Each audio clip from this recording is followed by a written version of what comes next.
ताई, तुमची उमेदवारी जाहीर होऊन 15-20 दिवस झाले. त्यानंतर आता राष्ट्रवादीचा देखील उमेदवार जाहीर झाला. योगायोगानं तुम्ही आणि ते सुद्धा आज बीड जिल्ह्यात आहेत. काय सांगाल? योगायोगाने काय बीड जिल्ह्यातच असायला पाहिजे. मी तरी किमान राज्यात आणि देशात फिरणार आहे. आज ते आणि तेही आहेत बीड जिल्ह्यात. कसं पाहता तुमच्या समोर उमेदवार जी दिली त्या आव्हान? मी उमेदवार समोरचा कोणी असो, निवडणूक तेवढ्याच गांभीर्याने घेतली पाहिजे असं माझं मत आहे. अत्यंत नम्रपणे मतदारांना आव्हान केलं पाहिजे.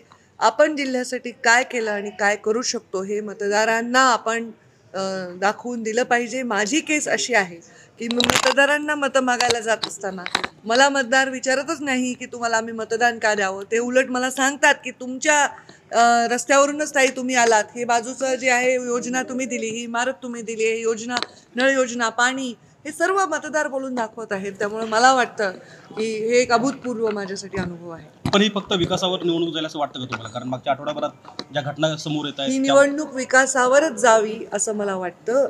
कारण बीड जिल्ह्याच्या इतिहासामध्ये ही संधी बीड जिल्ह्याला आलेली आहे.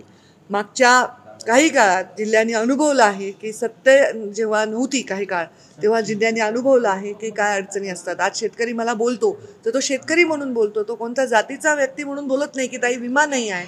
आता मला फोन आला आत्ताच एका शेतकऱ्याचा की ताई माझं अनुदान माजलगावमध्ये अजून वर्ग नाही झालेला आहे. या गोष्टी पंकजाताई जेव्हा काम करत होत्या किंवा संविधानिक पदावरून काम करत होत्या तेव्हा जलद गतीने आणि सर्वांच्या हिताच्या होत होत्या.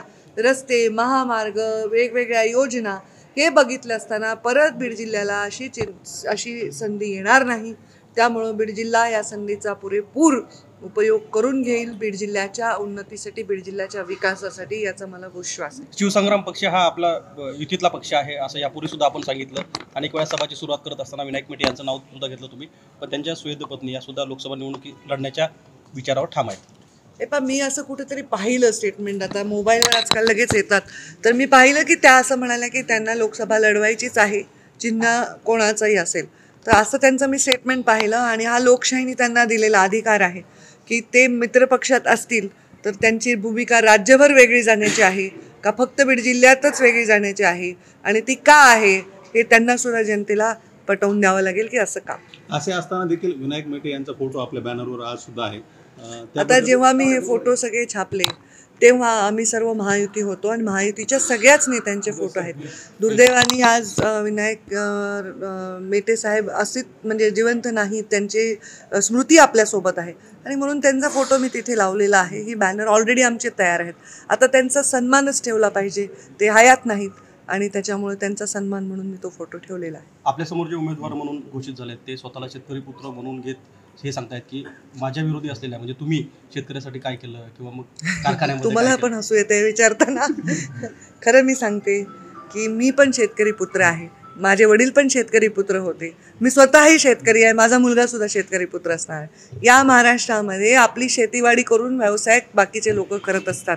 त्यामुळे शेतकरी जसे ते शेतकरी पुत्र आहेत तर ते कारखानदार सुद्धा आहेत. तर आम्ही जसे शेतकरी पुत्र आहोत तसे आम्ही राजकारणात सुद्धा आहोत.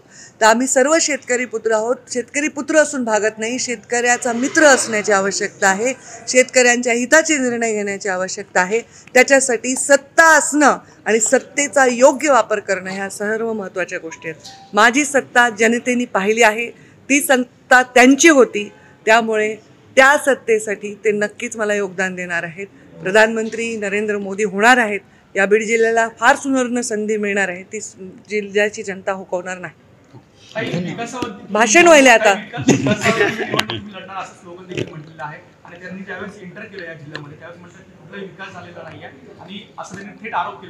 पण ते काय बोलले याच्यावर मी बोलणं उचित नाही. मी माझा मुद्दा मांडते. मगाचपासून तुम्ही मला सारखा प्रश्न असा विचारताय की मी त्यांच्याविषयी काय बोलेन, पण मी त्यांच्याविषयी या संपूर्ण प्रचारामध्ये काही भाष्य करण्याची आवश्यकता मला वाटत नाही. त्यांनी त्यांचं काम करावं, मी माझं काम करेन, त्यांच्याविषयी भाष्य करायची नाही. त्यांनी एखादा आरोप केला तर त्याच्यावर मी सन्मानाने आणि संवैधानिक शब्दांमध्ये उत्तर देईन. याच्या पलीकडे मला त्यांचा उल्लेख करण्याची आवश्यकता वाटत नाही. निवडणूक गांभीर्याने प्रत्येक घेताय असं म्हणतात, आता काही आव्हान वगैरे वाटतंय का? मी प्रत्येक माणसाला आव्हान समजते. लोकशाहीमध्ये खूप घटना घडत असतात, प्रत्येक क्षणी काही ना काही रचना होत असतात, काही ना काही राजकारण हे राजकारणामध्ये सगळं असतं, कारस्थानं असतात, डावपेच असतात, हे होत असतात. त्यामुळे सजग राहावं लागतं. 2 डोळे समोर असले तर 4 दिशांनी डोळे ठेवावे लागतात. निवडणुकीमध्ये डोळ्यात तेल घालून काम करावं लागतं. कोणीही व्यक्ती मी कधीही असा कमी समजत नाही की मी रिलॅक्स व्हावं. मी शेवटच्या क्षणापर्यंत तेवढ्याच शर्तीने ही निवडणूक लढणार आहे.